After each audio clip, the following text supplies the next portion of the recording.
അദ്ദേഹത്തിൻ്റെ പരിശുദ്ധമായ നാമം വാഴ്ത്തപ്പെടുമാറാകട്ടെ. കുറച്ച് നാളുകൾക്ക് ശേഷം നാമമായിട്ട് കർത്താവിനെ ആരാധിക്കാൻ തന്ന അവസരത്തിനായിട്ട് നമ്മൾ സ്തോത്രം ചെയ്യുന്നു. ആരാധന ബന്ധത്തിൽ ഒരു ചെറിയ ചിന്ത പറഞ്ഞുകൊണ്ട് നിർത്തുവാനായിട്ടാണ് ഞാൻ ആഗ്രഹിക്കുന്നത്. വിചാച്ചൻ പറഞ്ഞ വിഷയം തന്നെയാണ്, അല്ലെങ്കിൽ വിഷയത്തോടനുബന്ധിച്ച് അല്ലെങ്കിൽ ആ ഒരു ഭാഗത്തു നിന്ന് തന്നെയാണ് വേറൊരു തലത്തിൽ നിന്ന് ചിന്തിക്കുവാനായിട്ട് ഞാൻ ആഗ്രഹിക്കുന്നത്. വിചാച്ചൻ പറഞ്ഞു, ഒന്നിനെക്കുറിച്ചും വിചാരപ്പെടരുത് എന്നുള്ള വിഷയം നമുക്ക് വളരെ വ്യക്തമായിട്ട് മനസ്സിലായി. എന്നാൽ എൻ്റെ വിഷയം വേറെയാണ്. പക്ഷെ ഞാൻ എടുക്കുന്ന വേദഭാഗം സഭാപ്രസംഗി തന്നെയാണ് പ്രാരംഭമായിട്ട് വായിക്കുവാനായിട്ട് ആഗ്രഹിക്കുന്നത്. നമുക്ക് ആദ്യമായിട്ട് ഒരു വാക്യം വായിച്ചുകൊണ്ട് എൻ്റെ വിഷയം എന്താണെന്നുള്ളത് പറയുവാനായിട്ട് ഞാൻ ആഗ്രഹിക്കുകയാണ്.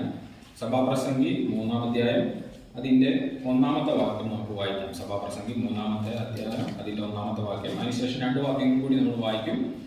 അതിനുശേഷം നമുക്ക് ഓരോന്നായിട്ട് ചിന്തിച്ച് തുടങ്ങാം. സഭാപ്രസംഗി 3-ാം അധ്യായം അതിന്റെ 1-ാമത്തെ വാക്യം. സമയമുണ്ട്, ആകാശത്തിന് കീഴിലുള്ള സകല കാര്യത്തിലും ഒരു കാലമുണ്ട്. ഒരു വാക്യം കൂടെ വായിക്കാം. 2 പത്രോസ് 3-ാം അധ്യായം അതിന്റെ 8-ാമത്തെ വാക്യം. 2 പത്രോസ് 3-ാം അധ്യായം അതിന്റെ 8-ാമത്തെ വാക്യം.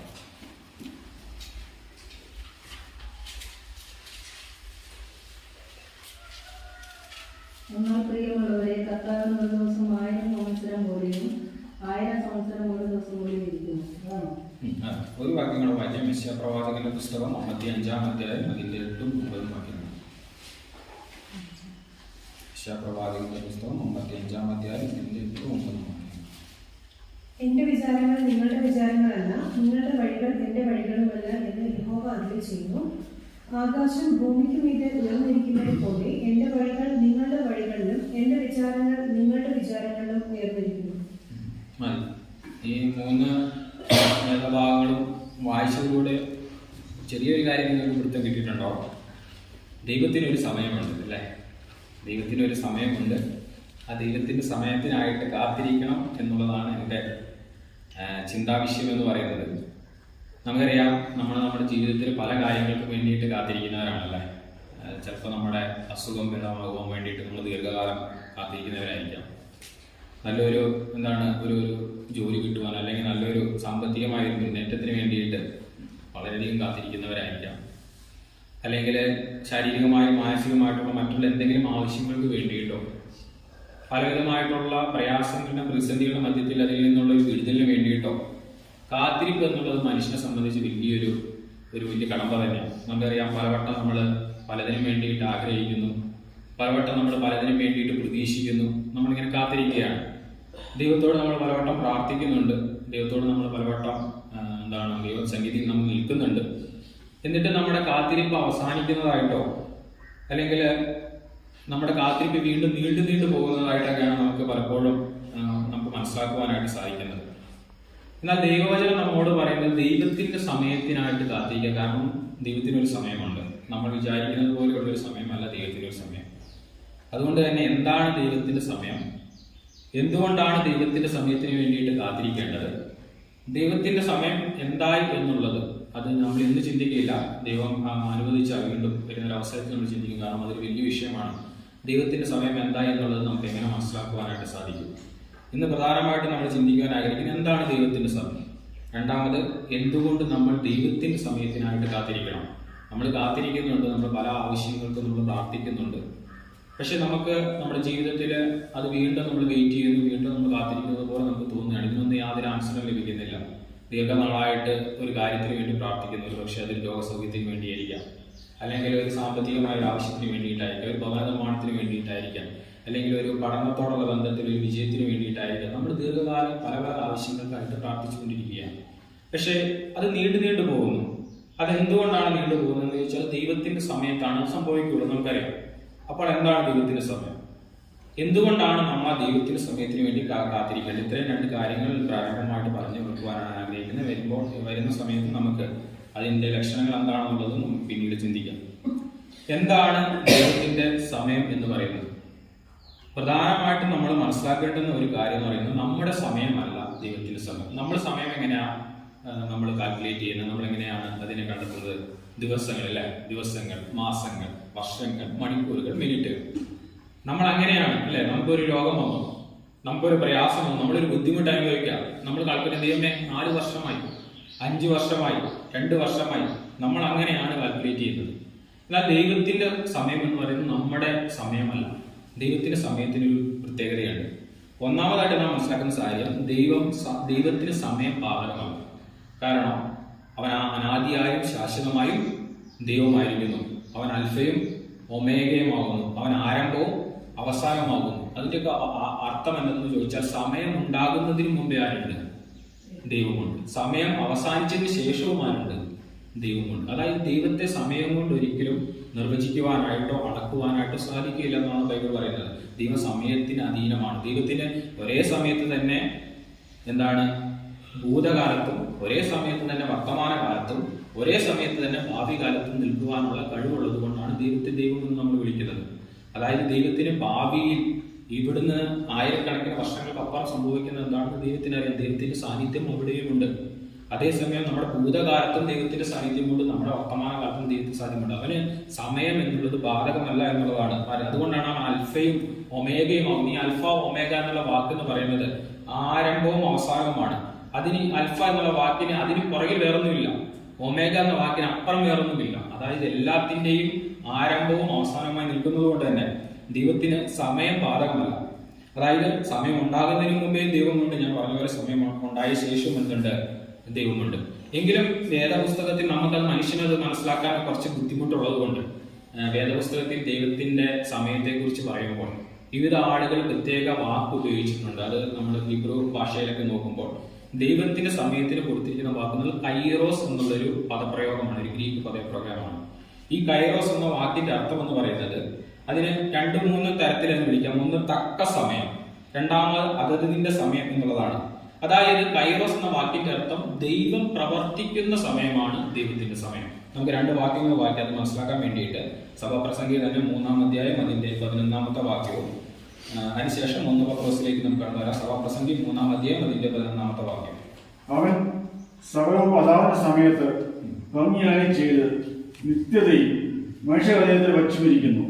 അവൻ അതിന്റെ സമയത്ത് ഭംഗിയായി ചെയ്തു. അതായത് ദൈവത്തിന് സമയത്തിന് കൊടുക്കുന്ന ഒരു പേര് എന്ന് പറയുന്നത് അതതിന്റെ സമയം, കൃത്യസമയം. രണ്ടാമത്തെ ഒരു കാര്യം പറയുന്നത് പത്രോസിന്റെ 1 പത്രോസ് 5-ാം അധ്യായം അതിന്റെ 6 മുതൽ 7 വരെ വാക്യമാണ്. നമ്മൾ പലവട്ടം അത് പല വാക്യങ്ങളിലായിട്ട് ഈ ഒരു വാക്യം നമ്മൾ കാണുന്നുണ്ട്. 1 പത്രോസ് 5-ാം അധ്യായം അതിന്റെ 6 മുതൽ 7 വരെയുള്ള വാക്യം. താഴ്മയുള്ളവർക്ക് കൃപ നൽകുന്നു, അതുകൊണ്ട് അവൻ തക്ക സമയത്ത് നിങ്ങൾ ഉയർത്തുവാൻ ദൈവത്തെ ബലമുള്ള കഴിവുകളെ താണിരിപ്പിൽ. അവിടെ എന്താണ് പറയുന്നത്? തക്ക സമയത്ത്. ദൈവത്തിന്റെ സമയം എന്ന് പറയുന്നത് പ്രധാനമായിട്ടും ദൈവം പ്രവർത്തിക്കുന്ന സമയമാണെന്ത്? ദൈവത്തിന്റെ സമയം. നമ്മൾ വിചാരിക്കുന്നത് പോലെ ഇന്ന ദിവസം അല്ലെങ്കിൽ ഇന്ന മാസം അല്ലെങ്കിൽ ഇന്ന വർഷം അല്ലെങ്കിൽ ഇന്ന തീയതിയല്ല ദൈവത്തിന്. ദൈവം അപ്പോഴാണോ പ്രവർത്തിക്കുന്നത് അതൊരു റൈറ്റ് ടൈം, അതായത് തക്ക സമയം. എന്താണോ എവിടെയാണോ അതത് സമയം, ഏത് സമയത്താണോ പ്രവർത്തിക്കുന്നത് അതാണ് എന്ത്? ദൈവത്തിന്റെ സമയം എന്ന് പറയുന്നത്. എന്തുകൊണ്ടാണ് ദൈവത്തിന്റെ സമയം എന്ന് നമുക്ക് കാത്തിരിക്കണം എന്ന് പറയുമ്പോൾ ആദ്യം നമുക്ക് മനസ്സിലാക്കേണ്ടുന്ന ഒരു കാര്യം, എന്താണ് ദൈവത്തിന്റെ സമയം? ദൈവത്തിന്റെ സമയം എന്ന് പറയുന്നത് നമ്മുടെ കണക്കുകൂട്ടലിലുള്ള സമയമല്ല. ദൈവത്തിന്റെ സമയം തക്ക സമയമായിരിക്കും. ദൈവത്തിന്റെ സമയം അതതിന്റെ ആവശ്യത്തിന് വേണ്ടുന്ന ഒരു സമയമായിരിക്കും. അത് ദൈവത്തിനെ അറിയത്തുള്ളൂ. നമ്മളൊരു കാര്യം നമ്മൾ ആഗ്രഹിക്കുന്നു, നമ്മളൊരു കാര്യം വേണമെന്ന് ആഗ്രഹിക്കുന്നു, നമ്മളൊരു കാര്യത്തിന് വേണ്ടിയിട്ട് നമ്മൾ ദൈവത്തിന് മുമ്പാകെ വാശി പിടിക്കുന്നു. പക്ഷെ അത് നമ്മുടെ സമയം നമ്മൾ വെച്ചിട്ട് കാൽക്കുലേറ്റ് ചെയ്യുന്നതുകൊണ്ടാണ്. നമുക്കറിയാം, എനിക്കൊരു രോഗം വന്നു, 4 വർഷമായി, 3 വർഷമായി, 5 വർഷമായി ഞാൻ നിരന്തരം ദൈവത്തോട് പ്രാർത്ഥിച്ചുകൊണ്ടിരിക്കുക. ദൈവമേ നീ എന്തുകൊണ്ട് എന്റെ പ്രാർത്ഥന കേൾക്കുന്നില്ല? ദൈവത്തിന്റെ തക്ക സമയമായിട്ടില്ല, ദൈവത്തിന്റെ അതത് സമയമായിട്ടില്ല. ദൈവം പ്രവർത്തിക്കേണ്ടുന്ന ദൈവത്തിന്റെ കാൽക്കുലേഷൻ ഒരു സമയമുണ്ട്. ആ ദൈവത്തിന്റെ സമയം ആകാത്തത് കൊണ്ടാണ് അതൊക്കെ എങ്ങനെ കണ്ടിന്യൂ ചെയ്ത് പോകുന്നത്. മനസ്സിലായില്ല? അപ്പൊ അതായത് നമ്മളുടെ സമയമല്ല എന്ത്? ദൈവത്തിന്റെ സമയം. അതുകൊണ്ടാണ് ആ വാക്യം വായിച്ചത്, എന്റെ വിചാരങ്ങളല്ല നിങ്ങളുടെ വിചാരങ്ങൾ. നിങ്ങൾ ആകാശം ഭൂമിക്ക് മീതെ ഉയർന്നിരിക്കുന്ന പോലെ എന്റെ വിചാരങ്ങൾ വലുതാ. നിങ്ങൾക്കത് മനസ്സിലാക്കാൻ സാധിക്കില്ല. കാരണം ഞാൻ നിങ്ങളുടെ സമയത്തിന് അധീനനല്ല.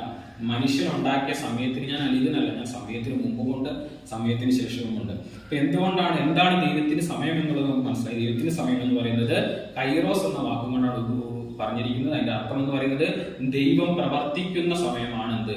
ദൈവത്തിന്റെ സമയം എന്ന് പറയുന്നത്. ഇനി നമ്മുടെ പ്രധാനപ്പെട്ട വിഷയത്തിലേക്ക്, ഇപ്പോൾ ദൈവത്തിന്റെ സമയം എന്തെന്നുള്ളത് നമുക്ക് മനസ്സിലായി. പ്രധാനപ്പെട്ട വിഷയത്തിലേക്ക് കടന്നു പോകാൻ ഞാൻ ആഗ്രഹിക്കണം. എന്തുകൊണ്ട് നാം ദൈവത്തിന്റെ സമയത്തിന് വേണ്ടിയിട്ട് കാത്തിരിക്കണം? എന്തുകൊണ്ട് എന്നുള്ളത് ഒരു പോയിന്റ് പറയുന്നതിന് മുമ്പ് ഞാനൊരു സന്ദർഭത്തിലേക്ക് നിങ്ങളെ കൊണ്ടുപോകാനായിട്ട് ആഗ്രഹിക്കുകയാണ്. നമുക്ക് എല്ലാവർക്കും സുപരിചിതമായ സന്ദർഭമാണ് യോഹന്നാന്റെ സുവിശേഷം 2-ാം അധ്യായം അതിന്റെ 1 മുതൽ 3 വരെയുള്ള വാക്യങ്ങൾ വായിക്കാം. യോഹന്നാന്റെ സുവിശേഷം 2-ാം അധ്യായം അതിന്റെ 1 മുതൽ 3 വരെയുള്ള വാക്യങ്ങൾ. മൂന്നാം നാൾ ഗലീലയിലെ കാനാവിൽ ഒരു കല്യാണം ഉണ്ടായി. യേശുവിന്റെ അമ്മ അവിടെ ഉണ്ടായിരുന്നു. യേശുവിനെയും ശിഷ്യന്മാരെയും കല്യാണത്തിന് ക്ഷണിച്ചിരുന്നു. വീഞ്ഞ് പോരാതെ വൈകിയാൽ യേശുവിന്റെ അമ്മ അവരോട് അവർക്ക് വീഞ്ഞ് ഇല്ല എന്ന് പറഞ്ഞു. നമുക്ക് എല്ലാവർക്കും വളരെ സുപരിചിതമായ ഒന്നാണ്. ഏത് കൊച്ചുകുട്ടികൾക്ക് പോലും അറിയാവുന്ന ഒരു കാര്യമാണ് എന്ത് കാനാവിലെ യേശു ചെയ്ത അത്ഭുതം എന്ന് പറയുന്നത്. നമുക്കറിയാം ആ സ്ഥലത്ത് ആ ഒരു സന്ദർഭത്തെ എങ്ങനെ വിളിക്കുന്നത്? കാനാവിലെ കല്യാണം. അതായത് നമ്മുടെ നാട്ടിലൊക്കെ ഇപ്പൊ നമ്മുടെ വീട്ടിൽ കല്യാണം നടക്കുമ്പോൾ നമ്മള് കുറിച്ചിപ്പറ്റലെ കല്യാണം എന്നാണോ പറയാം? കുറിച്ചിപ്പറ്റൽ ഇന്ന ഭവനത്തിലെ കല്യാണം എന്നാണ് പറയാം അല്ലെ? പക്ഷെ പണ്ട് കാലത്ത് അങ്ങനെയല്ല. ഒരു നാട്ടിലെ കല്യാണം നടന്നാൽ ആ നാടിന്റെ ആഘോഷമായിട്ടാണ് അത് നടക്കുന്നത്. മനസ്സിലായില്ലേ? കാനാവിൽ ഒരു കല്യാണം നടന്നാൽ ആ പ്രദേശത്തുള്ള സകല വ്യക്തികളും പ്രമുഖരും സകല ആളുകളും വരുന്ന ഒരു വലിയൊരു ഉത്സവമായിട്ടാണ് എന്ത് നടക്കുന്നത്? കല്യാണം നടക്കുന്നത്. അതുകൊണ്ടാണ് ആ പദപ്രയോഗം കൊടുത്ത കാനാവിലെ കല്യാണം. അങ്ങനെ കാനാവിലെ കല്യാണത്തിന്റെ ഒരു സന്ദർഭമാണ് നമ്മളവിടെ കാണുന്നുണ്ടല്ലേ. എന്താണ് സംഭവിച്ചതെന്ന് നമുക്കറിയാം. വീഞ്ഞ് തീർന്നുപോയി. ഒന്ന് ആലോചിച്ച് നോക്കുക. അന്നത്തെ യഹൂദ പശ്ചാത്തലത്തില് ഞാൻ പറഞ്ഞു ഒരു നാടിന്റെ ഏറ്റവും വലിയൊരു ഉത്സവമാണ്. ആ നാട്ടിലെ ഏറ്റവും പ്രമുഖരായ ഏറ്റവും മഹനീയ വ്യക്തികളും തൊട്ട് സകലരും വന്നിരിക്കുന്ന ഒരു സന്ദർഭമാണ്. ആ സന്ദർഭത്തില് എന്താ സംഭവിക്കുന്നത്? വീഞ്ഞ് തീർന്നു പോകുന്ന ഒരവസ്ഥ ഉണ്ടാകുകയാണ്. അവിടെ നമുക്ക് കാണുവാനായിട്ട് സാധിക്കുന്നുണ്ട് ഒരു വലിയൊരു അടിയന്തര അവസ്ഥയാണ് അവിടെ സംഭവിക്കുന്നത് അല്ലെ. വീഞ്ഞ് തീരുന്നതിന് മുമ്പാണോ പറഞ്ഞത് യേശുവിനോട്? അല്ല, വീഞ്ഞ് തീർന്നു ശേഷം. നമ്മുടെ നാട്ടിലെ കല്യാണത്തിന് ആൾക്കാരെ വിളിച്ചിട്ട് ഭക്ഷണം തന്നില്ലെങ്കിൽ എന്ത് നാണക്കേടല്ലേ? ആലോചിക്കുക. അത് നമ്മുടെ നാട്ടിൽ ഇത്ര ചെറിയ ചെറിയ കല്യാണം നടക്കുമ്പോൾ അപ്പൊ അന്ന് അവിടുത്തെ രാജാക്കന്മാരുടെ പ്രമാണികൾ വരും, പടനായകന്മാർ വരും, പ്രധാനപ്പെട്ട ആളുകളെല്ലാം കല്യാണത്തിന് വരും. ആ വീട്ടുടമസ്ഥനെ സംബന്ധിച്ച് ഏറ്റവും വലിയ നാണക്കേടാണെന്ത്? കാരണം യഹൂദരുടെ പാരമ്പര്യം അനുസരിച്ച് വീഞ്ഞാണ് അവരുടെ ഏറ്റവും വലുത്. മനസ്സിലായില്ലേ? നമ്മൾ ബിരിയാണി കൊടുക്കുന്നു എന്ന് പറയുന്ന പോലെ യഹൂദനെ സംബന്ധിച്ച് വീഞ്ഞില്ലെങ്കിൽ ഒന്നുമില്ല. ആ വീഞ്ഞ് തീർന്നു പോയെന്ന് പറഞ്ഞാൽ ആ ഒരു വീട്ടുടമസ്ഥനെ സംബന്ധിച്ച് അവന് അതിൽ കൂടുതൽ നാണക്കേട് വേറെയില്ല. അത്രയും വലിയൊരു അപമാനം ആ പ്രദേശത്ത് വേറെയില്ല. അങ്ങനെ അടിയന്തരമായ ഒരു സാഹചര്യത്തിലാണ്. അല്ലാതെ എന്താണ് എമർജൻസി എന്നൊക്കെ പറയുന്നത്. നമ്മൾ ആശുപത്രിയിലെ ഇതാക്കുമ്പോൾ നമുക്ക് 2 തരത്തിൽ പോകും. ഒന്ന് നമുക്ക് പ്രശ്നങ്ങളുണ്ട്, നമ്മൾ പോയി ഉണ്ടാക്കുന്നു. ഒന്ന് നമ്മൾ ഐസിയു പ്രവേശിപ്പിക്കുന്ന ലെവലിൽ എത്തുന്ന ഒരു അവസരത്തിൽ നമ്മൾ പോകും. അതിന് എമർജൻസി എന്ന് പറയില്ലേ. അങ്ങനെ എമർജൻസി ആയിട്ടുള്ള ഒരു സന്ദർഭത്തില് ഇവിടെ വന്നിട്ട് പറയുകയാണ് വീഞ്ഞ് തീർന്നു പോയി. ഉടനെ കർത്താവ് എന്താ പറഞ്ഞത്? കർത്താവ് പറഞ്ഞു നിങ്ങൾ പോയിട്ട് അത് വായിച്ചിരുന്നു 2-ാമത്തെ അധ്യായം അതിന്റെ 4-5 വാക്യങ്ങളൊക്കെ. യേശു അവളോട് സ്ത്രീയെ എനിക്ക് നിനക്കും തമ്മിൽ എന്ത്? എന്റെ നാഴിക ഇതുവരെ വന്നിട്ടില്ല എന്ന് പറഞ്ഞു. അവന്റെ അമ്മ ശുശ്രൂഷക്കാരോട് അവൻ നിങ്ങളോട് എന്തെങ്കിലും കൽപ്പിച്ചാൽ അത് ചെയ്യുമെന്ന് പറഞ്ഞു. അവിടെ യഹൂദന്മാരുടെ ശുദ്ധീകരണ നിയമം അനുസരിച്ച് 2-3 പറ വീതം കൊള്ളുന്ന 6 കൽപാത്രം ഉണ്ടായിരുന്നു. യേശു അവരോട് ഈ കൽപാത്രങ്ങളിൽ വെള്ളം നിറപ്പിനെന്ന് പറഞ്ഞു. അവർ വക്കോളം നിറച്ചു. കർത്താവ് എന്താ പറഞ്ഞ? എമർജൻസി, ഭയങ്കര എമർജൻസിയാ. ഇപ്പൊ കൊണ്ടേ വിരുന്ന് എന്താ പന്തൽ നടന്നുകൊണ്ടിരിക്കുക. അതായത് നമ്മൾ പറയില്ലേ എന്താണ് സദ്യ നടന്നുകൊണ്ടിരിക്കുക. പ്രശ്നം ഇപ്പൊ കൊണ്ടേ അടുത്ത ഗ്ലാസ് കൊണ്ടേ വെച്ചോണം, അല്ലെങ്കിൽ പ്രശ്നമുണ്ടോ? പക്ഷെ കർത്താവ് പറയണത് നിങ്ങൾ പോയിട്ട് വെള്ളം നിറയ്ക്കും. അവിടെ വെള്ളം നിറയ്ക്കുന്ന നമുക്ക് അതിന്റെ കുറച്ച് ഒരു ഇത് മനസ്സിലാവില്ല. ഒന്നെന്ന് പറഞ്ഞാൽ എന്തുകൊണ്ട് കർത്താവ് അങ്ങനെ പറഞ്ഞത്? അവിടെ നമ്മളവിടെ പറയുന്ന ആ വെള്ളത്തിന്റെ ഏകദേശം 2-3 പറ വീതം കൊള്ളുന്ന 6 കൽപാത്രം എന്നാണ് പറഞ്ഞിരിക്കുന്നത്. പക്ഷെ ഇത് ഇംഗ്ലീഷില് പറയുമ്പോൾ അതിന് കൃത്യമായ കണക്ക് പറയുന്നുണ്ട്. അതായത് 30 മുതൽ 20 ഗാലോൺ വാട്ടർ കൊള്ളുന്ന ഒരു കൽപാത്രം എന്ന് വെച്ചിട്ടുണ്ടെങ്കിൽ ഒരു കൽപാത്രത്തിൽ ഏകദേശം 110 ലിറ്റർ വെള്ളം കൊള്ളുന്ന കൽപാത്രമാണ്. 110 ലിറ്ററോളം വെള്ളം കൊള്ളുന്ന കൽപാത്രം. അങ്ങനെ 6 കൽപാത്രം നിറയ്ക്കുമ്പോൾ തന്നെ എത്രയായി? 600-700 ലിറ്റർ വെള്ളമായി. അപ്പോൾ ഇന്നത്തെ കാലത്ത് പോലെ മോട്ടർ അടിച്ചിട്ടല്ലോ അല്ലെ. മരുഭൂമിയിൽ വലിയ ആഴത്തിലുള്ള കിണറിൽ പോയിട്ട് ദീർഘദൂരം നടന്നു പോയി വെള്ളം കോരി നിറച്ച് എന്താണ് ഈ 600 ലിറ്റർ എന്ത് ചെയ്യണം? ഇവര് നിറയ്ക്കണം. കർത്താവ് എന്തുകൊണ്ട് അങ്ങനെ ചെയ്തത്? നമുക്കറിയാം ഞൊടിയിടയിൽ കാര്യങ്ങൾ ചെയ്യാൻ കഴിയുന്ന ആളുകൾ കർത്താവ്. കർത്താവിന് വേണമെങ്കിൽ കിണറിന്റെ അടുത്ത് പോയിട്ട് കിണറിന് മൊത്തം വേണമെങ്കിൽ വീഞ്ഞാക്കത്തില്ല. കർത്താവ് അത് ചെയ്തില്ല. അല്ലെങ്കിൽ കർത്താവ് എന്തുകൊണ്ട് അങ്ങനെ എമർജൻസി സിറ്റുവേഷൻ വന്നപ്പോൾ കർത്താവ് ഒരു പറ മാത്രം നിറച്ച് അത് വീഞ്ഞാക്കി പെട്ടെന്ന് നിങ്ങൾ കൊടുത്തോ പെട്ടെന്ന് ഒരു സൈഡിൽ നിന്ന് കൊടുത്തു തുടങ്ങിയപ്പോൾ അങ്ങനെ പറഞ്ഞില്ല. അത് എന്തുകൊണ്ടാണ്? നമ്മളെപ്പോഴെങ്കിലും ചിന്തിച്ചിട്ടുണ്ടോ? കർത്താവ് പറഞ്ഞു 6 കൽപാത്രം എന്ത് ചെയ്യണം? നിറയ്ക്കണം. അവർ വരുന്നു, വെള്ളം പോകുന്നു, ഓരോരുത്തരായിട്ട് പോകുന്നു, വെള്ളം കോരുന്നു, നിറയ്ക്കുന്നു, ഒരു കൊട്ട നിറയ്ക്കും, ഒരു പറ നിറയ്ക്കുന്നു, നോക്കുന്നു, എന്തെങ്കിലും സംഭവിക്കുന്നുണ്ടോ? ഇല്ല. വീണ്ടും പോകുന്നു, ഓടുന്നു, നിറയ്ക്കുന്നു. ഉള്ളിൽ വിശ്വാസമുണ്ട്, കർത്താവല്ല പറഞ്ഞത് സംഭവിക്കും. കർത്താവ് 6 കൽപാത്രവും നിറഞ്ഞ ശേഷമാണ് എന്ത് പറഞ്ഞത്? മതി, ഇപ്പോൾ. ആ വാക്യം കണ്ടോ? നിങ്ങളോട് കാഴ്ചയുണ്ട്. ഇപ്പോൾ പോയി വിരുന്നാർക്ക് കൊടുക്കുക. ഇതാണ് റൈറ്റ് ടൈം, കർത്താവിന്റെ സമയം എന്ന് പറയുന്നത്. എന്താ കർത്താവോടെ പറഞ്ഞത്? എന്താ കർത്താവോടെ പഠിപ്പിക്കാൻ ശ്രമിച്ചത്? അങ്ങനെ കർത്താവായ യേശുക്രിസ്തു അവനൊരു ടീച്ചറാണ്, അവനൊരു ഗുരുവാണ്. അവൻ ദൈവം മാത്രമല്ല, കർത്താവിനെ ഗുരു എന്ന ആളുകൾ വിളിച്ചത് അവൻ പഠിപ്പിക്കുന്ന ആളായതുകൊണ്ടാണ്. അവൻ പലതും ആളുകളെ പഠിപ്പിച്ചു. ഇവിടെ കർത്താവ് അത് ചെയ്തതിലൂടെ പഠിപ്പിച്ചിട്ടുണ്ടെന്നറിയാം. നിങ്ങൾ റെഡിയാകണം. നിങ്ങൾക്ക് വേണ്ടത് ലഭിക്കുവാനായിട്ട് നിങ്ങൾ എന്ത് ചെയ്യണം? റെഡിയാവണം.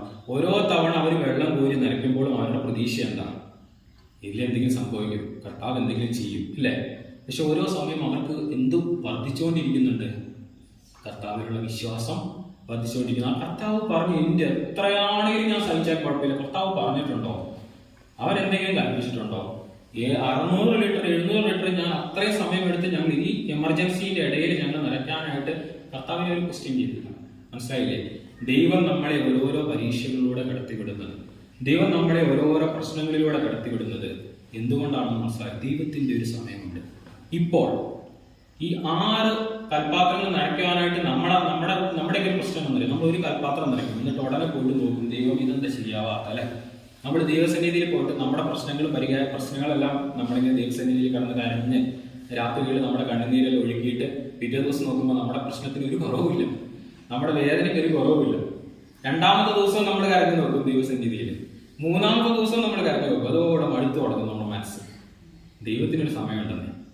ദൈവം മാറ്റുന്ന, ദൈവം പ്രവർത്തിക്കുന്ന, ദൈവത്തിന്റെ പ്രവർത്തിക്കുന്ന ഒരു സമയമുണ്ട്. അതാകുവോളം ദൈവം നമ്മളെ പരീക്ഷകളിലൂടെയും പ്രശ്നങ്ങളിലൂടെയും കടത്തിക്കൊണ്ടിരിക്കും.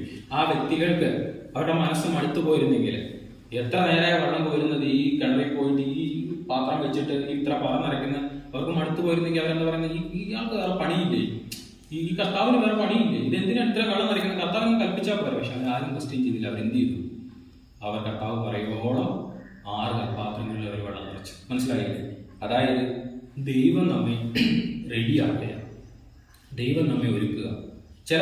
ദൈവം നമുക്കൊരു നന്മ തരുന്നെങ്കിൽ, അല്ലെങ്കിൽ ദൈവം നമുക്കൊരു വിടുതൽ തരണമെങ്കിൽ, ദൈവം നമ്മളെ പലപ്പോഴും നമ്മളെ വെയിറ്റ് ചെയ്യിപ്പിച്ച് നമ്മൾ എന്താണ് അവസാനം എത്തുമ്പോൾ നമ്മൾ അതുവരെ പിടിച്ചു നിൽക്കുന്ന രീതിയിൽ നമ്മളെ റെഡിയാക്കിയ ശേഷമാണ് കർത്താവ് എന്ത് ചെയ്യുള്ളൂ, നമുക്കത് നൽകൂ എന്നുള്ളതാണ്.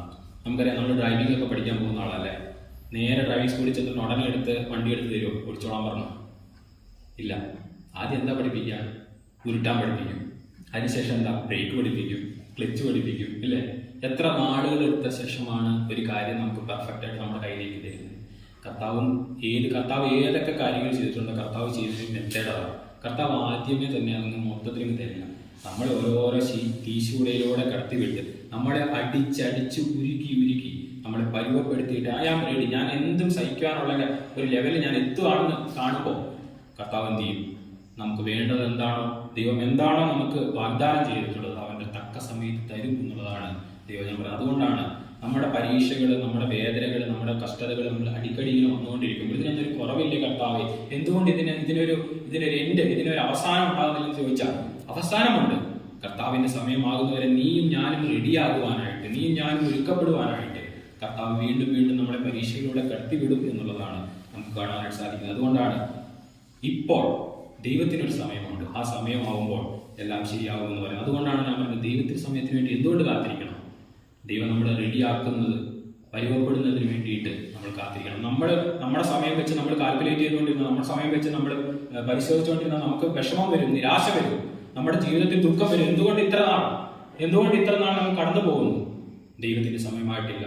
ദൈവത്തിന്റെ സമയം, ദൈവം പ്രവർത്തിക്കേണ്ടുന്ന സമയം, ദൈവം വെയിറ്റ് ചെയ്യാം. നീ എവിടെ വരെ വരും? നീ അടുത്ത പാത്രം വരെ നിറയ്ക്കുക, ദൈവം നോക്കിക്കൊണ്ടിരിക്കുക. അവൻ അവിടെ നിറയ്ക്കുന്നുണ്ട്, 2ാമത്തെ നിറയ്ക്കുന്നുണ്ട്. ഈ 6ാമത്തെ പാത്രത്തിൽ അവസാനത്തെ തുള്ളിയും വീഴുന്നതുവരെ കർത്താവ് നോക്കിക്കൊണ്ടിരിക്കുക. നിന്റെ വിശ്വാസം എത്രത്തോളം ഉണ്ട് എന്ന് പരിശോധിക്കുവാനായിട്ട്. പ്രിയപ്പെട്ട നമ്മുടെ ജീവിതത്തിൽ വരുന്ന പ്രയാസങ്ങൾക്ക്, പ്രശ്നങ്ങൾക്ക് ഒരു അന്തമില്ല എന്ന് നമ്മൾ വിചാരിക്കേണ്ട.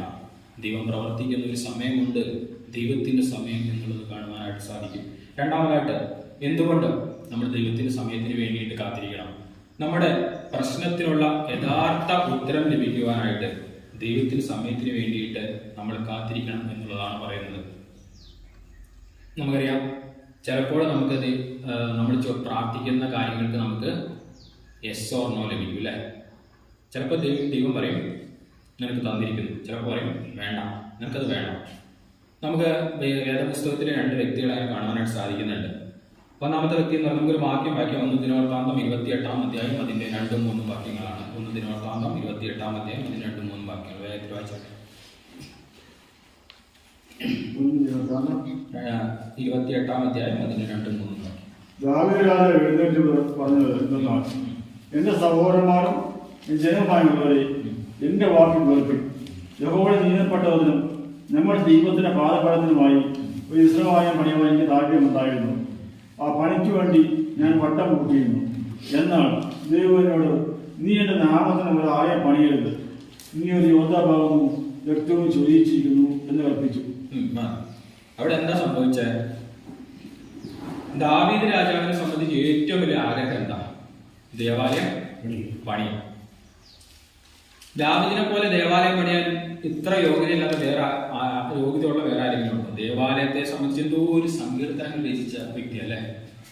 ദൈവസന്നിധിയിൽ ഇത്രയും ചെലവഴിക്കാൻ താല്പര്യപ്പെട്ട് ദാവീദിന്റെ സങ്കീർത്തനങ്ങൾ വായിച്ചു. ദൈവസന്നിധി ഇത്രോളം ചെലവഴിക്കാൻ ആഗ്രഹിച്ച, ദൈവത്തിന് വേണ്ടി വൻകാര്യങ്ങൾ ചെയ്ത ഒരു വ്യക്തി ഇരുന്ന് തിരക്ക് കൂട്ടുക, വട്ടം കൂട്ടുക, എല്ലാം ശേഖരിക്കുക. ദൈവം പറഞ്ഞു നീ പണിയണ്ട.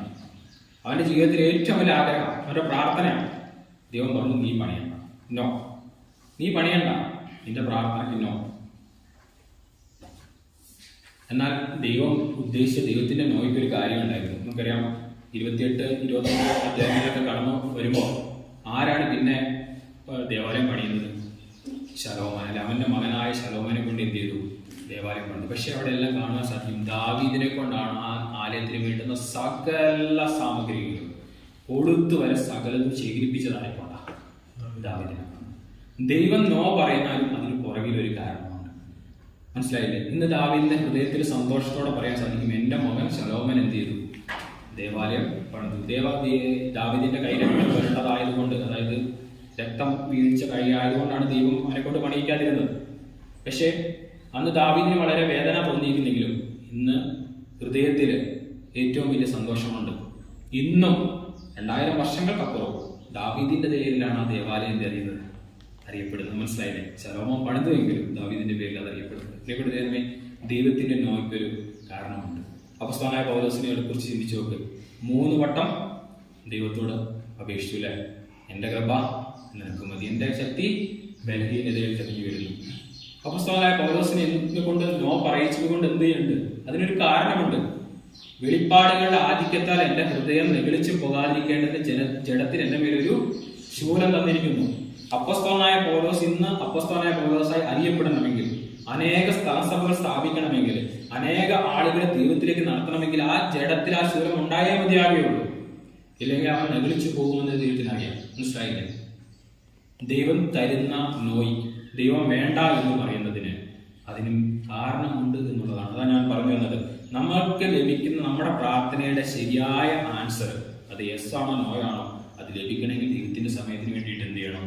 നമ്മൾ കാത്തിരിക്കണം. നമ്മുടെ പ്രശ്നത്തിനുള്ള യഥാർത്ഥ ഉത്തരം എന്ന് പറയുന്നത് ദൈവം ചിലപ്പോൾ നമ്മുടെ ആവശ്യങ്ങൾക്ക് യെസ് പറയും, ചിലപ്പോൾ നമ്മുടെ ആവശ്യങ്ങൾക്ക് നോ പറയും. ആ നോ പറയുന്നതിന് ദൈവത്തിനും ഒരു വലിയ ലക്ഷ്യമുണ്ട്, ദൈവത്തിനും ഒരു വലിയ ഒരു ഉദ്ദേശം അതുണ്ട് എന്നുള്ളതാണ് നമുക്ക് കാണുവാനായിട്ട് സാധിക്കുന്നത്. മൂന്നാമതായിട്ട് ഞാൻ വേഗത്തിൽ പറഞ്ഞു പോകാൻ സാധിക്കുകയാണ്, എന്തുകൊണ്ട് ദൈവത്തിന്റെ സമയത്തിന് വേണ്ടിയിട്ട് നാം കാത്തിരിക്കണം. അതിന് പറയുന്നത് ദൈവത്തിന്റെ സമവാക്യം നമ്മുടെ ജീവിതത്തിൽ നിറവേറുവാൻ വേണ്ടിയിട്ടാണ്. സമവാക്യം എന്ന് പറഞ്ഞാൽ നമുക്കറിയാമല്ലേ, ഫോർമുല, കണക്ക് കൂട്ടൽ എന്നൊക്കെ പറയും. നമ്മൾ യോഹന്നാന്റെ സുവിശേഷം 2-ാം അധ്യായം അതിന്റെ 5-ാമത്തെ വാക്യത്തിൽ അവിടെ മറിയ പറയുന്നുണ്ട് ജോലിക്കാരോട്, എന്ത് അവൻ എന്തെങ്കിലും നിങ്ങളോട് കൽപ്പിച്ച അത് ചെയ്യും. മനസ്സിലായില്ലേ? ദൈവത്തിന്റെ സമവാക്യം എന്ന് പറഞ്ഞാൽ എന്താണെന്നറിയോ? അതാണ്. അവിടെയുള്ള ജോലിക്കാർക്ക് അത് മനസ്സിലാവില്ല. ഈ വെള്ളം കൊണ്ട് എന്ത് ചെയ്യാനോ? പക്ഷേ ദൈവത്തിന്റെ സമവാക്യം, അവൻ എന്തെങ്കിലും കൽപ്പിച്ച് അതൊക്കെ വിശ്വസിക്കാം. 5 അപ്പം 2 മീൻ സമം 5000 പേർ. അതാണ് ദൈവത്തിന്റെ സമവാക്യം. കർത്താവിന് കഴിയാത്തതെന്നല്ല, ദൈവത്തിന്റെ ഫോർമുല, നമ്മുടെ കാൽക്കുലേഷൻ ഉണ്ടല്ലോ, നമ്മുടെ കണക്കുകൂട്ടലുണ്ടല്ലോ, ഇതൊന്നും ശരിയാവില്ല. എന്റെ കയ്യിൽ ഇപ്പോൾ ഒരു പണവുമില്ല, എന്റെ കയ്യിൽ എനിക്ക് ആരോഗ്യമില്ല, എന്നെ കൊണ്ട് ഇതൊന്നും സാധിക്കില്ല. കർത്താവ് പറയും, നിന്റെ കാൽക്കുലേഷൻ അല്ല, നിന്റെ കണക്കുകൂട്ടലല്ല എന്റെ കണക്കുകൂട്ടൽ. എനിക്ക് 5 അപ്പവും 2 മീനും മതി 5000 പേരെ പോഷിപ്പിക്കാൻ. എനിക്ക് ഈ 6 പാത്രത്തിൽ വെറും പച്ചവെള്ളം മതി അത്രയും വലിയ ജനത്തിനെ വീഞ്ഞാക്കി കൊടുക്കാനായിട്ട്. മാത്രമല്ല, എനിക്ക് തമിഴയിലെ 2 കല്ല് മതി മല്ലം ഗോലിയാത്തിനെ എന്ത് ചെയ്യാൻ, താഴെയിടാൻ. എനിക്ക് വലിയ സൈന്യത്തെ ആവശ്യമില്ല. എന്താണ് ഇസ്രായേൽ സൈന്യത്തെ കുറിച്ചൊന്ന് ചിന്തിച്ചു നോക്ക്. 1000 ലക്ഷക്കണക്കിന് ഇസ്രായേൽ സൈന്യം എന്താണ് അവശരായിട്ട് മരുഭൂമിയിൽ കൂടെ ഓടുക. അവരെ പിന്തുടർന്നുകൊണ്ട് ഫറവോന്റെ സൈന്യം ഉണ്ടാകും, മഹാസൈന്യം വരിക. അവർ വെറുതെ, അവർ വിഷമിച്ചു, അവർ വേദനിച്ചു. ദൈവം എന്താ കാണിച്ചു കൊടുത്തേ? നിങ്ങളുടെ കാൽക്കുലേഷൻ അല്ല എന്റെ കാൽക്കുലേഷൻ. എനിക്ക് കടലിലെ വെള്ളം മതി ഈ ഒരു സൈന്യത്തെ ഇല്ലാതാക്കാൻ. പ്രിയപ്പെട്ട ദൈവമേ, ദൈവത്തിനൊരു സമവാക്യമുണ്ട്. നമ്മൾ രക്ഷിക്കപ്പെട്ടവരായ നമ്മുടെ ജീവിതത്തിൽ ദൈവത്തിനൊരു സമവാക്യമുണ്ട്. ആ സമവാക്യം നമ്മുടെ ജീവിതത്തിൽ നിറവേറണമെങ്കിൽ നമ്മൾ ദൈവത്തിന്റെ സമയത്തിനായി കാത്തിരുന്നേ മതിയാകുകയുള്ളൂ. നമ്മൾ പല ഡോക്ടർമാരെ കാണുന്നവരായിരിക്കാം, നമ്മൾ പല ആളുകളുടെ ഇടയിൽ പോകുന്നവരായിരിക്കാം, നമ്മൾ പലരിലും ആശ വെക്കുന്നവരായിരിക്കാം, പ്രതീക്ഷ വെക്കുന്നവരായിരിക്കാം. ദൈവത്തിനൊരു സമവാക്യമുണ്ട്. ദൈവത്തിന്റെ സമയത്ത് ദൈവം പറയും, ഇതൊന്നുമല്ല, എനിക്ക് നിസാരമായൊരു കാര്യം മതി നിങ്ങളുടെ ജീവിതത്തിൽ മാറ്റങ്ങൾ സംഭവിക്കാൻ. ദൈവം സംഭവിക്കും. ചെറിയ കമണയിലെ 2 കല്ലുകൊണ്ട് ഒരു ദാവീദ് എന്ന ഒരു ഇടയബാലനെ ഇസ്രായേലിന്റെ മഹാരാജാവാക്കുവാനായിട്ട് ദൈവത്തിന് സാധിക്കുമെങ്കിൽ ദൈവത്തിന് കഴിയാത്തതായിട്ട്, ദൈവത്തിന് അസാധ്യമായിട്ടൊന്നുമില്ല. ഏത് ചെറിയ കാര്യത്തെയും അസാധ്യമായ കാര്യങ്ങളാക്കി മാറ്റുവാൻ സാധിക്കുന്നതാണ് ദൈവം. അതുകൊണ്ട് ദൈവത്തിന്റെ സമയത്തിന് വേണ്ടി നാം കാത്തിരിക്കണമെന്നുള്ളതാണ് ദൈവം നമ്മെ പഠിപ്പിക്കുന്നത്. മനസ്സിലായി ഞാൻ പറയുന്നത്? അതായത് ദൈവത്തിന്റെ കണക്കുകൂട്ടലുകളുണ്ട്, ദൈവത്തിന് ചില കാഴ്ചപ്പാടുകൾ, ദൈവത്തിന് ചില ഉദ്ദേശങ്ങളുണ്ട് ഓരോ വ്യക്തികളെ കുറിച്ചും. ഒരുത്തനെ കർത്താവ് തന്റെ രക്തത്തെ നമ്മൾ ആരാധനയ്ക്കുടനീളം ഓർത്തുകൊണ്ടിരുന്നു. വെറുതെ ആരും രക്തം കൊടുക്കില്ല. കർത്താവ് രക്തം കൊടുത്ത്, കർത്താവ് നമുക്ക് വേണ്ടി അടി കൊണ്ട്, നമുക്ക് വേണ്ടി വേദന സഹിച്ചിട്ടുണ്ടെങ്കിൽ എന്നെ നിങ്ങളെ കുറിച്ച് വ്യക്തമായ ഉദ്ദേശം കർത്താവിനുണ്ട്. അവൻ സർവജ്ഞാനി ആയതുകൊണ്ടും ലോകസ്ഥാപനത്തിന് മുമ്പേ നമ്മളെ ക്രിസ്തുയേശുവിലൂടെ കണ്ടതുകൊണ്ടും ഓരോ വ്യക്തികളെ കുറിച്ചും വ്യക്തിപരമായിട്ട് കർത്താവായ യേശു ക്രിസ്തുവിന് ഒരു ഉദ്ദേശമുണ്ട്. അത് നിറവാകാൻ വേണ്ടിയിട്ട് ദൈവം നമ്മളെ പരീക്ഷകളിലൂടെ കടത്തിക്കൊണ്ടേയിരിക്കും. നമ്മൾ അതിൽ നിന്ന് മാറിയാണ് സഞ്ചരിക്കുന്നതെങ്കിൽ ദൈവം അതിലേക്ക് നമ്മളെ കൊണ്ടുവരും എന്നുള്ളതാണ് ദൈവാചനം നമ്മളിൽ മനസ്സിലാക്കുവാനായിട്ട് സാധിക്കുന്നത്. പ്രിയപ്പെട്ട ദൈവമേ, ദൈവത്തിന്റെ സമവാക്യം നമ്മുടെ ജീവിതത്തിൽ നിറവേറുവാനായിട്ട് ദൈവത്തിന്റെ സമയത്തിന് ദൈവം എന്താണ് എന്നെ കുറിച്ച് ഉദ്ദേശിക്കുന്നത്? ചിലപ്പോൾ അത് എൻ്റെ 90-ാമത്തെ വയസ്സിലായിരിക്കാം, ചിലപ്പോൾ അതിൻ്റെ 95-ാമത്തെ വയസ്സിലായിരിക്കാം നിറവേറുന്നത്. പക്ഷെ ദൈവത്തിനൊരു സമയമുണ്ട്. ആ സമയമാകുന്നത് വരെ ദൈവം നമുക്ക് കാണിച്ചു തരും. നമുക്കറിയാം, ബൈബിളിൽ അനേക വ്യക്തികളിൽ അവരുടെ വാർദ്ധക്യ കാലഘട്ടങ്ങളിലാണ് കർത്താവിന് വേണ്ടിയിട്ട് പലരും ഉപയോഗപ്പെട്ടതായിട്ട് നമുക്ക് കാണാൻ സാധിക്കുന്നത്. അതുവരെയും അവർ ജീവിച്ചിട്ടുണ്ട് ഈ ഭൂമിയിൽ. പക്ഷെ ദൈവത്തിന്റെ സമയം അപ്പോഴായിരുന്നു എന്ന് കാണാൻ സാധിക്കും. 4-ാമതായിട്ട് ഞാൻ വേഗത്തിൽ പറഞ്ഞു പോകാൻ ആഗ്രഹിക്കുകയാണ്. എന്തുകൊണ്ട് നമ്മൾ ദൈവത്തിന്റെ സമയത്തിന് വേണ്ടിയിട്ട് നമ്മൾ കാത്തിരിക്കണം? അത് പറയുന്നത് ദൈവം നമ്മുടെ സ്വാഭാവിക പ്രകൃതി ആണ്. ഈ ഒരു വാചകം നിങ്ങൾ എവിടെ കേട്ടിട്ടുണ്ടാവില്ല, അല്ലെങ്കിൽ പല ബൈബിൾ ക്ലാസ്സുകളിലും ഒരുപക്ഷെ കേൾക്കാത്തൊരു പുതിയ ടൈമായിരിക്കും. ദൈവം നമ്മുടെ സ്വാഭാവിക പ്രകൃതി, നാച്ചുറൽ എൻവയോൺമെന്റ് ആണെന്നുള്ളത്. അപ്പോസ്തല പ്രവൃത്തികൾ 17-ാം അധ്യായം അതിന്റെ 28-ാമത്തെ വാക്യം ഞാനത് മാറ്റാൻ നിങ്ങൾക്ക് അത് വ്യക്തമാകുവാൻ വേണ്ടിയിട്ട് അപ്പോസ്തല പ്രവൃത്തികൾ 17-ാം അധ്യായം 28-ാം അധ്യായം. എന്തുകൊണ്ട് നമ്മൾ ദൈവത്തിന്റെ സമയത്തിനായി കാത്തിരിക്കണമെന്ന് ചോദിച്ചാൽ ദൈവം നമ്മുടെ പ്രകൃതി ആയതുകൊണ്ടാണ്. അപ്പോസ്തല പ്രവൃത്തികൾ 17-ാം അധ്യായം അതിന്റെ 28-ാമത്തെ വാക്യം. അവനിലല്ലോ നാം ജീവിക്കുകയും ജയിക്കുകയും ഇരിക്കുകയും ചെയ്യുന്നത്. അങ്ങനെ നിങ്ങൾ മതി. അവനിലല്ലോ നാം ജീവിക്കുകയും ഇരിക്കുകയും ചരിക്കുകയും ചെയ്യുന്നത്. നമ്മള് ദൈവത്തിന്റെ സൃഷ്ടികളില്ലേ, നമ്മള് നമ്മള് പ്രവൃത്തി പുസ്തകത്തിലേക്ക് വരുമ്പോൾ ദൈവം ആകാശം ഭൂമിയൊക്കെ സൃഷ്ടിക്കുന്ന സമയത്ത് ദൈവം സൃഷ്ടിക്കുന്ന ഒരു കാര്യം നിങ്ങളൊന്ന് ചിന്തിച്ചു നോക്കുകയും, ദൈവം മത്സ്യത്തെ സൃഷ്ടിക്കുവാൻ വേണ്ടിയിട്ട് ദൈവം എന്തിനോടാ സംസാരിച്ചത്? സമുദ്രത്തോളം. ദൈവം സമുദ്രത്തിൽ നിന്നാണ് എന്ത് ചെയ്യുന്നത്? മത്സ്യങ്ങൾ ഉണ്ടാകട്ടെ എന്ന് പറഞ്ഞു അല്ലേ? ദൈവം സസ്യജാലങ്ങളും മരങ്ങളൊക്കെ ഉണ്ടാകാൻ വേണ്ടിയിട്ട് ദൈവം എന്തിനോടാ സംസാരിച്ചത്? ഭൂമിയോട്. ഭൂമിയിൽ നിന്നാണ് ഉണ്ടാക്കുന്നത്. ദൈവം മനുഷ്യനെ ഉണ്ടാക്കുവാൻ വേണ്ടിയിട്ട് ദൈവം എന്തിനോടാ സംസാരിച്ചത്? സ്വയമാ സംസാരിച്ച്. നാം നമ്മുടെ സ്വരൂപത്തിലും സാദൃശ്യത്തിലും, നാം നമ്മുടെ സ്വരൂപത്തിൽ, സ്വയം പറയാം, നാം നമ്മുടെ സ്വരൂപത്തിലും സാദൃശ്യത്തിലും മനുഷ്യനുണ്ടാക്കുക. നമ്മുടെ കടലിൽ നിന്ന് മീനിനെ എടുത്ത് പുറത്തിട്ടാൽ എന്താ സംഭവിക്കുക? മരിച്ചു, ചത്തുല്ലേ? ഭൂമിയിൽ നിന്ന് വൃക്ഷത്തെ എടുത്ത്, സസ്യത്തെ എടുത്ത് പിഴുത് പുറത്തേക്ക് ഇട്ടാൽ സംഭവിക്കും. അതും നശിച്ചു. അല്ലെ, ഒരു മരം പിടിച്ച് പുറത്ത് വേര് കുറച്ച് ഭൂമിയിൽ നിന്ന് പുറത്തിട്ട് സംഭവിക്കും, മരിച്ചു. ദൈവത്തിൽ നിന്ന് മനുഷ്യൻ പുറത്തേക്ക് പോയാലും എന്താ മരണമെന്ന് പറഞ്ഞു. ഞാൻ പറഞ്ഞത് മനസ്സിലായില്ലേ? മനുഷ്യന്റെ പ്രകൃതി എന്ന് പറയുന്നത് എന്താ? ദൈവമാണ്. മനുഷ്യൻ എവിടെയാണ് നിൽക്കുന്നത്? മനുഷ്യൻ എന്തിനാണ് നിലനിൽക്കുന്നത്? ദൈവത്തിനാണ് നിൽക്കുന്നത്. അങ്ങനെ ദൈവം നമ്മെ സൃഷ്ടിച്ചിരിക്കുന്നത്. ദൈവം നാം നമ്മുടെ സ്വരൂപത്തിലും സാദൃശ്യത്തിലുമായി ദൈവത്തിലുണ്ടായ ദൈവത്തിൽ നിന്നാണ് ശരിക്കും മനുഷ്യൻ. മണ്ണിൽ നിന്ന് മനുഷ്യനെ രൂപപ്പെട്ടുവെങ്കിലും ശ്വാസം ആരുടെയാണ്? ദൈവത്തിന്റെ. അതുകൊണ്ടാണ് ദൈവത്തിന്റെ അംശം നമ്മളിൽ. നാം ദൈവത്തിന്റെ പ്രകൃതിയിൽ ജീവിക്കുന്നവരാണ്. ദൈവത്തിന്റെ പ്രകൃതിയിലാണ് നാം ജീവിക്കുന്നത്. ഞാൻ പറയട്ടെ, ഈ ഭൂമിക്ക് ഈ ആവശ്യമായിട്ടുള്ള മഴയും ഇടിമിന്നലും വെയിലും എല്ലാം വേണമെന്നുള്ളത് നിങ്ങൾ ഈ മരങ്ങളിരുന്ന പറഞ്ഞിട്ടാണോ പ്രകൃതി നൽകുന്നത്? പ്രകൃതിക്ക് അറിയാം അതിന്റെ സമയത്ത് എന്ത് മഴ പെയ്യണമെങ്കിൽ മഴ പെയ്യണം, ഇടി പെയ്യണമെന്ന്. നാം ദൈവത്തിലാണ് ജീവിക്കുന്നതെങ്കിൽ ദൈവം നമ്മുടെ പ്രകൃതിയാണ്. ദൈവത്തിന് എന്തറിയാം? നമുക്ക് ആവശ്യമുള്ളത് എന്ത് സമയത്ത് ഏത് സമയത്ത് തരണം. ഞാൻ പറഞ്ഞതിന്റെ അർത്ഥം നിങ്ങൾക്ക് മനസ്സിലാകും. നമ്മുടെ പ്രകൃതി എന്ന് പറയുന്നത് എന്താണ്? ദൈവത്തിന്. നാം ദൈവത്തിന്റെ അംശമാണ്. ദൈവത്തിന്റെ ജീവശ്വാസമാണ് നമ്മുടെ ശ്വാസകോശങ്ങളിലൂടെ ഒഴുകുന്നത്. ദൈവം തന്നെ ജീവശ്വാസം ഊതിയാണ് നമ്മളെ നിലനിൽക്കുന്നത്. അതുകൊണ്ടാണ് നാം ദൈവത്തോട് ചേരുന്നത്. മനസ്സിലായില്ലേ? രക്ഷിക്കപ്പെടാനായിട്ട് മനുഷ്യനായിട്ട് എല്ലാവരുടെ ആത്മാവിന് വില പറയുന്ന ആരാണെന്നറിയോ? ദൈവം. കാരണം ദൈവത്തിന്റെ ദാനമാണ് എല്ലാവരുടെയും ജന്മം എന്ന് പറയുന്നത്. അതുകൊണ്ടാണ് പറയുന്നത് നമുക്ക് എന്ത് വേണമെന്നുള്ളത്. ഒരു പ്രകൃതിക്ക് മഴ പെയ്യണോ, വെയിൽ കൊടുക്കണോ, ഒരു സസ്യത്തിന് ആവശ്യമായിട്ടുള്ള ആഹാരം കൊടുക്കണോ എന്ന് മണ്ണിന് അറിയാവുന്നത് പോലെ നമ്മുടെ പ്രകൃതിയായ ദൈവത്തിന്, നമ്മുടെ സ്ഥാനമായിരിക്കുന്ന ദൈവത്തിന് എന്തറിയാം? നമുക്ക് എന്താണ് ആവശ്യമുള്ളത്. നാം അതുകൊണ്ടാണ് നിങ്ങൾ ആ കർത്താവ് അത് മനസ്സിലാക്കാൻ വേണ്ടി പറഞ്ഞു. നിങ്ങൾ ആഗ്രഹിക്കുന്നതിന് മുമ്പേ, നിങ്ങൾ യാചിക്കുന്നതിന് മുമ്പേ നിങ്ങൾക്ക് എന്താ വേണ്ടതെന്ന് ഞാൻ അറിയുന്നില്ലേ? പറയുന്നില്ലേ? നമുക്കറിയാം, ആ വാക്യം നമുക്കറിയാം അല്ലേ? നിങ്ങൾ ആചിക്കുന്നതിന് മുമ്പ് സ്വർഗ്ഗസ്ഥനായ പിതാവിന് എന്തറിയാം? നിങ്ങൾക്ക് എന്താ വേണ്ടത്? നമ്മുടെ ഒരു വലിയ പ്രശ്നം എന്തറിയാം? കർത്താവിനൊന്നും അറിയത്തില്ല എൻ്റെ പ്രശ്നങ്ങൾ എന്താണെന്നുള്ളത്.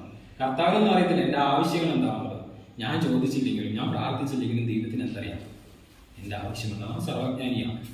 നാം അവനിൽ നിന്നാണ് ഗുരുവായത്.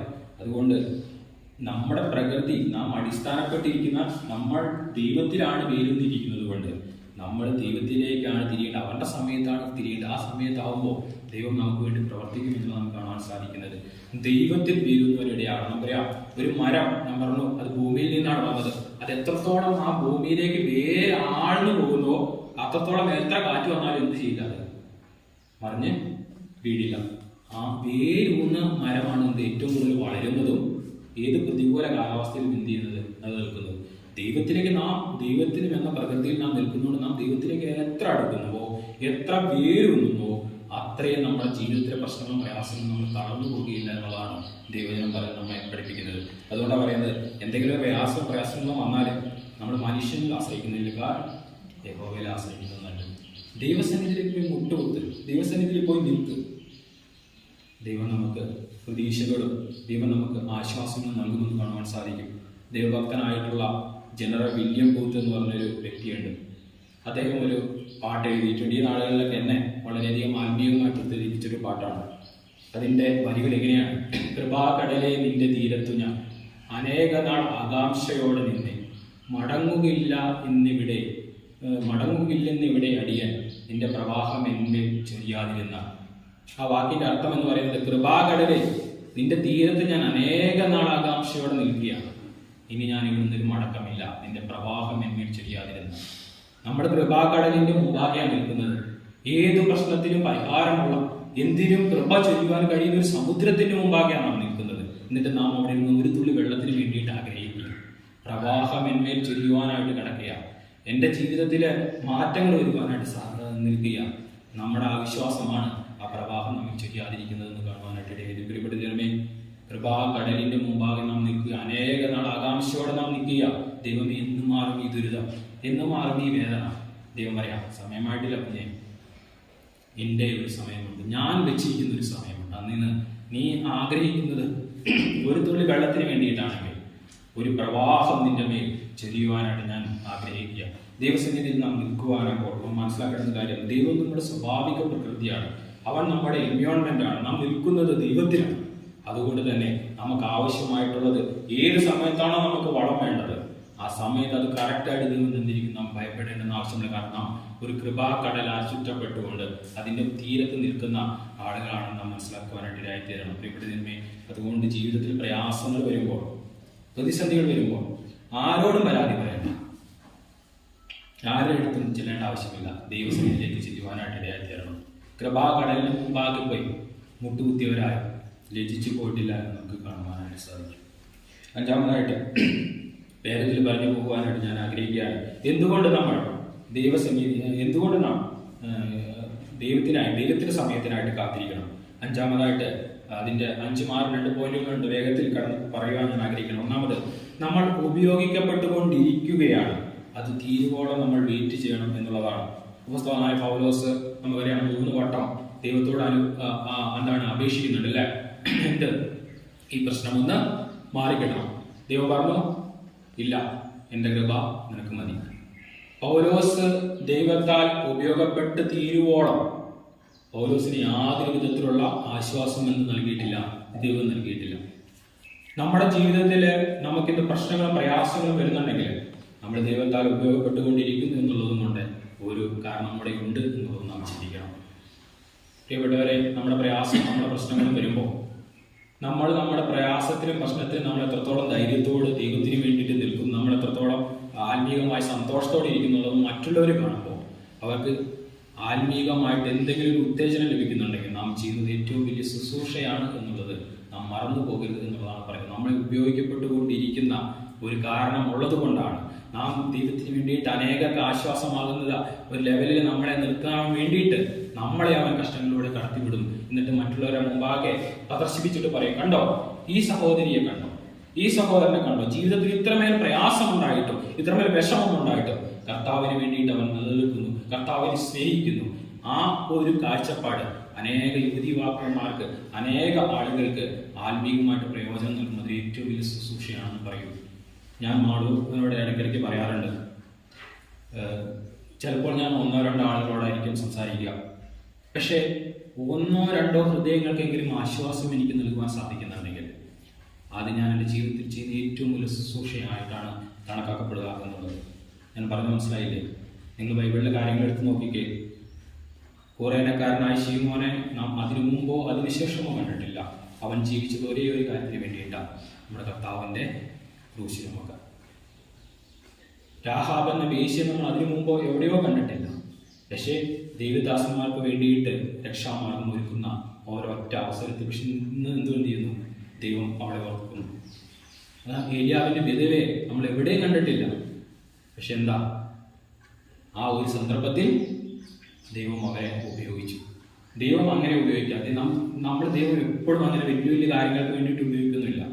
പക്ഷെ ദൈവം എല്ലാവരെയും കൊണ്ടും ദൈവത്തിന് എന്താണോ ആവശ്യമുള്ളത് അത് നിവർത്തിച്ചുകൊണ്ടേയിരിക്കും. അതിന് വേണ്ടിയിട്ട് അത് നമ്മെ ഉപയോഗപ്പെടുത്തിക്കൊണ്ടേയിരിക്കും എന്നുള്ളതാണ് നമുക്ക് കാണുവാനായിട്ട് ഇടയായിത്തീരുന്നത്.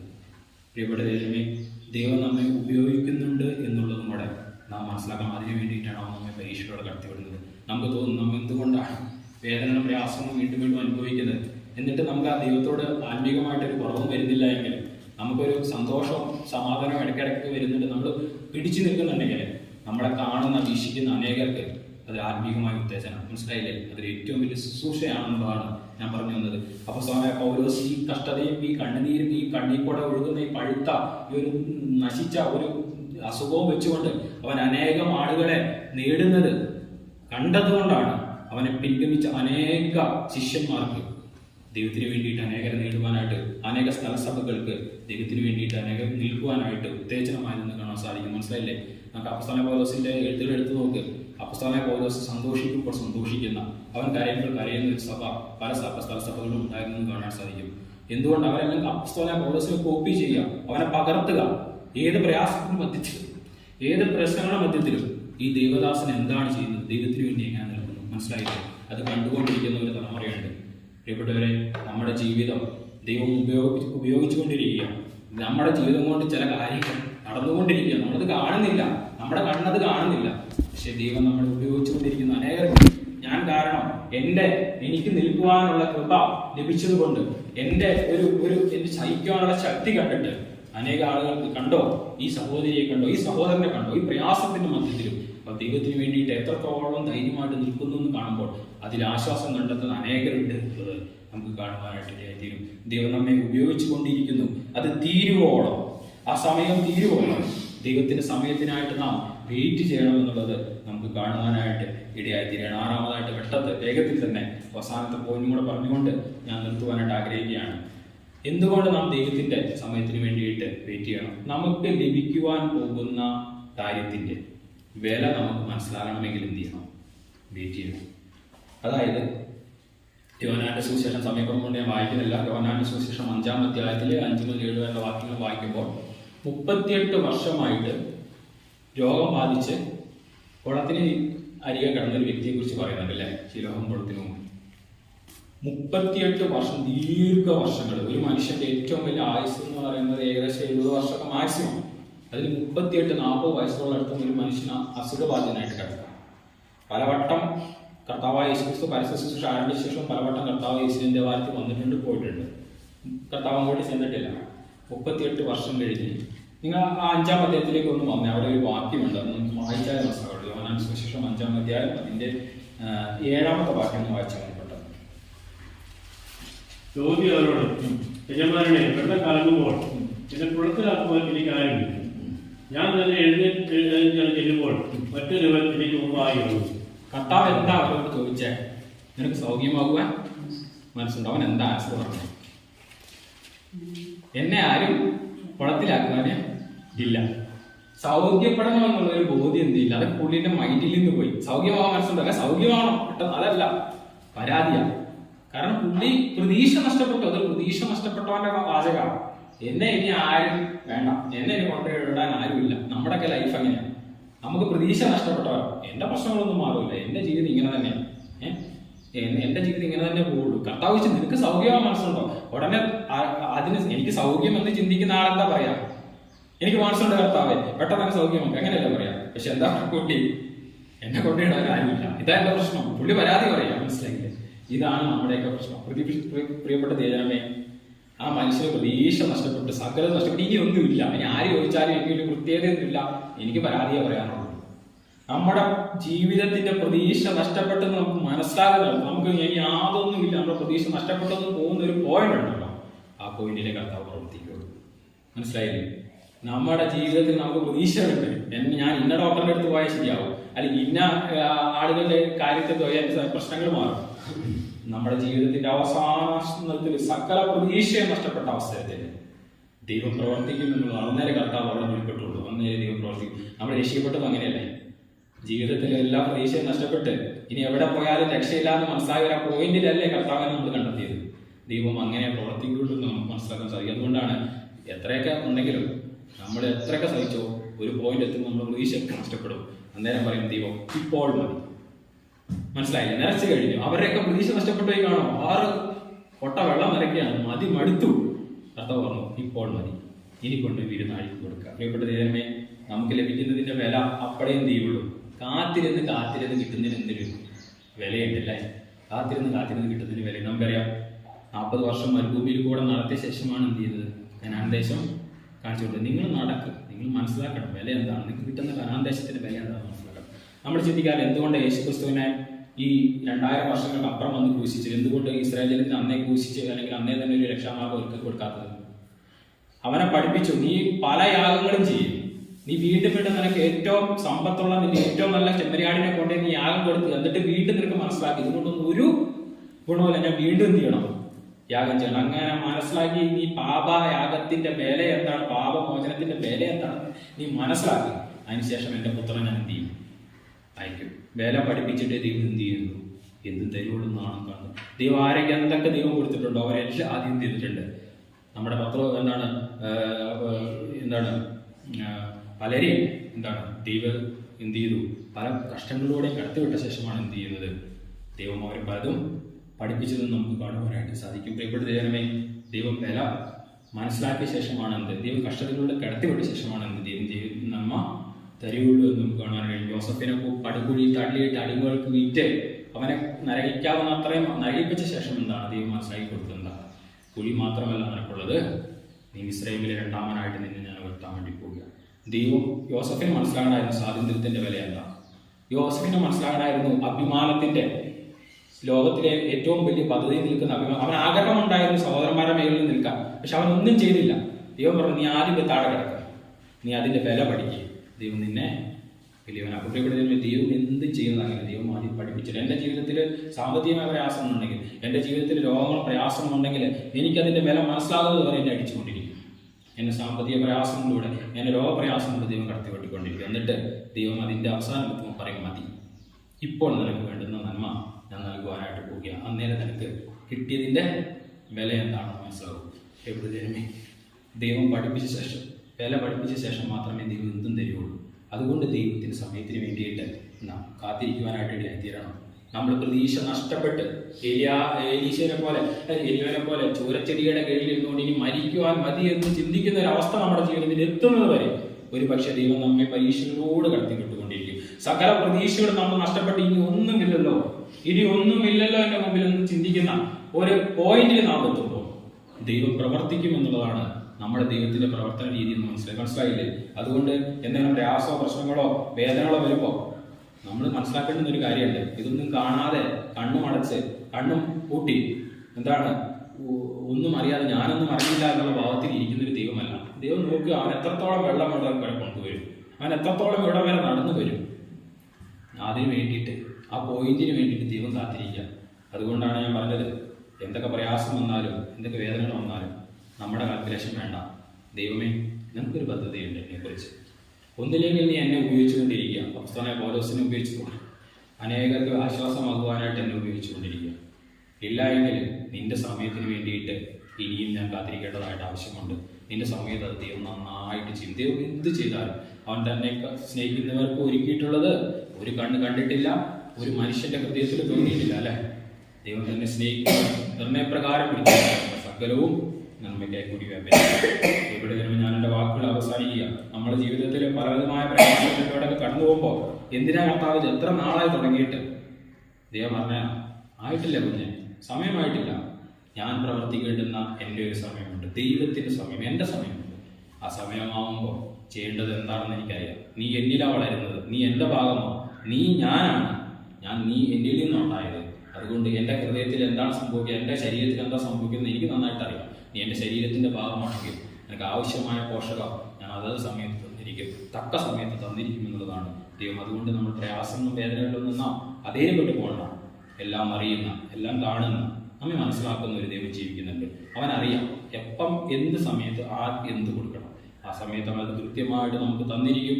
ദൈവം അതിന് ആവശ്യമായതെല്ലാം നന്നാതിരിക്കും. അതിന് വേണ്ടിയിട്ട് നമ്മളെ ഓരോ പരീക്ഷകളോടെ ഇനി ചിലപ്പോൾ കടത്തിവിട്ടേക്കാം. പേടിക്കേണ്ട ആവശ്യമില്ല. എന്നെ കാണുന്ന എൻ്റെ പ്രോഗ്രസ് കാർഡ് ഓരോ ദിവസവും ചെക്ക് ചെയ്തുകൊണ്ടിരിക്കുന്ന എൻ്റെ ദൈവം എനിക്ക് വേണ്ടി ജീവിക്കുന്നു എന്നുള്ള ബോധ്യത്തോടുകൂടി നമുക്ക് അവൻ്റെ സന്നിധിയിലായിരിക്കാം.